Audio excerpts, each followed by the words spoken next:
on. With all of that said, we have a friend of the cause, a friend of the conservative movement, the founder of the Article 3 Project, joining us now, Mike Davis, who has been a fighter against this, among other things. He was just at CPAC as well, where he spoke about this with Trump ally Stephen Miller. Mike, how are you, man?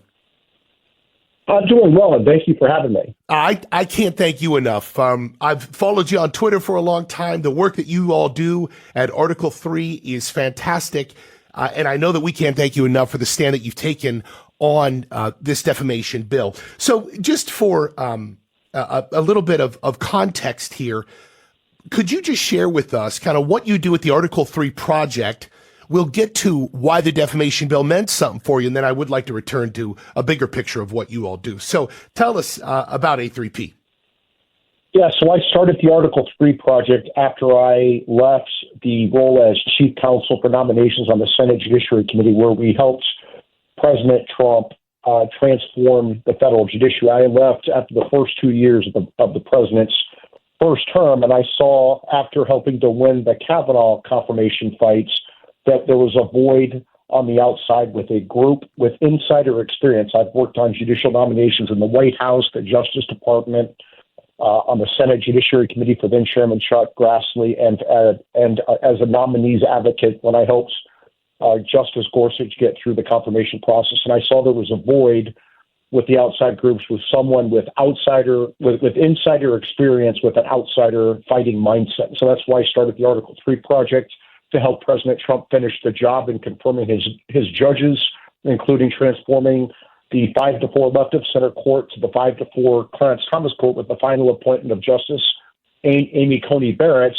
And then during the Bush administration, our job is to highlight the bad Biden judges. And also, over the last almost 2 years, I've been defending President Trump on this unprecedented republic-ending lawfare against him, with the 2 bogus impeachments, the 4 bogus indictments for non-crimes, the illegal gag orders, trying to bankrupt Trump for non-fraud, Jean Carroll's bogus lawsuit for defamation. They're trying to disqualify him from the ballots, apparently in the name of democracy. You're going to take away the choice, that choice from the American people. So this is a constant daily fight we've been fighting at the Article 3 Project. Yes, and Mike, as you we need to get rid of democracy just for a little bit to save democracy, which is basically the way the Democrats work. Look, everything that you've just gone over, by the way, also ties into what was proposed here, what still is, let's be technical about it, what still is proposed here in the state of Florida, the so-called defamation bill. You used the word lawfare, and that is something that I believe this bill would open the door for the trial lawyers to come in and hit conservative media. Now that you've explained all of your background and expertise in this regarding Trump, we'll return to that. Can you now elaborate a little bit on how you see this Florida bill? Well, I think it's well-intentioned, like you said, but I think it's a bit naive in the sense that we're going to create a bill to be able to sue the media, the liberal media, for defamation, to make it more easy to sue the liberal media, which I'm all for. I think I would love to see the New York Times and CNN and the Washington Post go out of business. But the problem is that the left is so much better equipped than our side on this lawfare. They have more lawyers, they have better lawyers, they have more money, they have more experience with this lawfare. So if we have this bill pass in Florida to make it easier to sue all media for defamation, the left is going to use this bill to bankrupt conservative media, to bankrupt Christian broadcasters, to bankrupt independent Hispanic media outlets. This is a very bad bill. Again, well-intentioned, but very stupid bill. You know, you bring up 2 areas that we haven't spoken much about. I briefly mentioned how Christian radio could be subjected to this.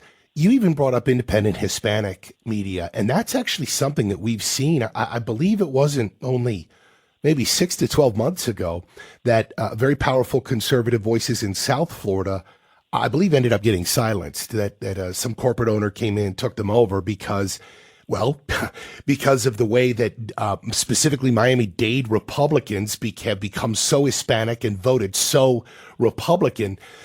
I want to come back to this opening the door for what you've just named, conservatives, Christian radio, Hispanic. Do you see basically the same application of lawfare against someone like a Donald Trump happening here, but against family or independent media. Yeah, but it will be worse because remember, Donald Trump is a billionaire former president and almost certainly future president. While this lawfare is having a very damaging effect on him, his finances, his liberty, he can withstand this with the support of the American people. But if they can do this to a billionaire former president and future president, just imagine what they could do to the rest of us who don't have billions of dollars to defend ourselves, the rest of us who don't have Trump's his message. Look what they're doing to parents outraged by gender chaos in schools and the resulting rapes in high school bathrooms. Look what they're doing to Christians praying outside of abortion clinics, using the Federal FACE Act to go after them while they give amnesty to their abortion industry activists terrorizing Catholic churches and crisis pregnancy centers. We have a politicized and weaponized justice system at all levels where they are going to protect their allies and go after their enemies. They're protecting Joe Biden and his family and BLM and Antifa and Hamas and abortion industry activists while they go after Trump's top aides, his lawyers, his January 6th supporters, parents, and Christians.